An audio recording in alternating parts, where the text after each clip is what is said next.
नमस्कार। आप जैसा कि जानते हैं कि ईरान और इजराइल में भी बहुत ज़ोरों से जो है लगभग 11वें दिन का जो है युद्ध चल रहा है और अमेरिका जो है ईरान को जो है बहुत ही नष्ट करने के लिए कोशिश कर रहा था और अमेरिका कहा भी हम खामेनी को समाप्त होना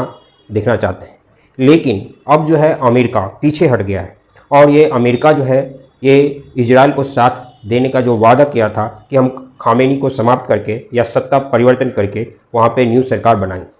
लेकिन इससे जो है बहुत पीछे जो है अमेरिका हट गया है। अब अमेरिका का कहना है कि अगर हम खामेनी को मारते हैं या इस युद्ध में मारा जाता है,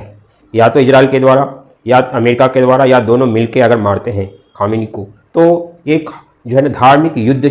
शुरू हो सकता है। और इस डर से मीन्स धार्मिक युद्ध शुरू ना हो, इस डर से अमेरिका पीछे हट गया है। अब जहाँ तक कुछ दिन पहले ये खबर थी कि अमेरिका ने जो है फर्स्ट हैंड जो है इन अमेरिका जो फोर्सेस है उसको युद्ध में लड़ाई करने के लिए तैयार रहने को कहा था और एक सिग्नल देने की फाइनल जो होती है उसकी वेट करने को कहा था। लेकिन अब अमेरिका जो है कम से कम कहें तो आप 50 कदम पीछे हट चुका है और अमेरिका ये कह रहा है कि हम 2 हफ्ते में डिसाइड करेंगे। अब यह बात ये आती है कि क्या इजराइल 2 हफ्ता अमेरिका का वेट करेगा, क्योंकि इजराइल पे ईरान के द्वारा बहुत ही घातक मिसाइल से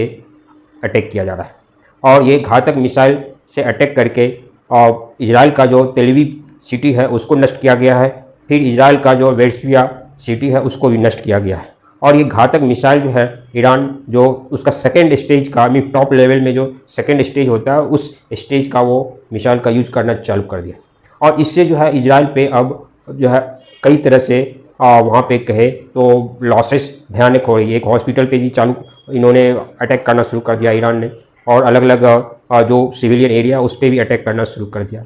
इससे बहुत ही लॉस हुई है इजराइल को। तो क्या इजराइल जो है अब अमेरिका के बल पे जो ईरान पे अटैक करने का जो है कदम उठाया था वो घातक साबित होगा इजराइल के लिए, क्योंकि अमेरिका अब 2 सप्ताह टाइम मिलेगा सोचने के लिए कि उसके अटैक करना है या नहीं करना है। अगर अमेरिका नहीं करता है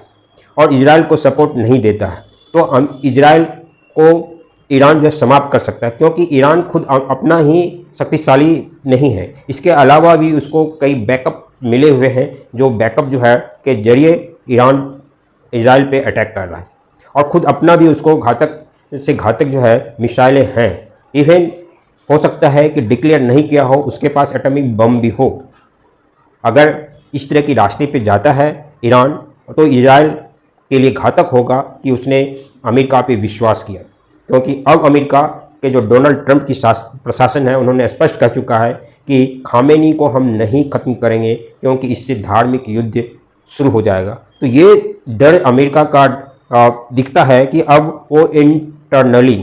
सोच चुका है कि हम इस युद्ध में डायरेक्ट मीन्स इजराइल और इराक का जो युद्ध हो रहा है उसमें डायरेक्ट इन्वॉल्व नहीं हो, उसकी सेना इन्वॉल्व नहीं हो इस तरह से, क्योंकि एक ही मकसद इजराइल का है इराक के ऊपर कि उसकी एटॉमिक सेंटर है उसको समाप्त करना, ताकि वो इजराइल जो समाप्त करेगा जिससे कि वो ईरान जो है वो एटॉमिक पावर नहीं बन सके। दूसरा जो है वह सत्ता परिवर्तन, कि खामेनी की सत्ता को समाप्त करके खामेनी को समाप्त करके वहाँ पे जो है वहाँ पे जो आपका से धार्मिक सत्ता जो है जो इस्लामिक सत्ता है वहाँ पे उसको समाप्त करके लोकतांत्रिक व्यवस्था लाया जाए। लेकिन एक कदम से अमेरिका पीछे हट चुका है, क्योंकि जब तक खामेनी की हत्या नहीं होगी और तब तक वहाँ लोकतांत्रिक शासन नहीं आ सकती है, क्योंकि खामेनी लगभग 30 साल से धार्मिक बेसिस पे वहाँ पे सत्ता चला रहे। अब यही देखना है कि अमेरिका क्या करता है अगले 2 हफ्ते के बाद जो डिसीजन लेगा। लेकिन ये बहुत ही घातक हो चुका है इजराइल के लिए, क्योंकि अमेरिका इजराइल को सपोर्ट देने की वादा करते हुए इनिशियली में अब पीछे हट चुका है। तो अब कितना घातक हो चुका है अब इजराइल को ही समझना पड़ेगा और इजराइल अकेला अब क्या करता है उसको ही समझ जो है इस पर डिसीजन लेना पड़ेगा। तो इस वीडियो में इतना ही। Thank you.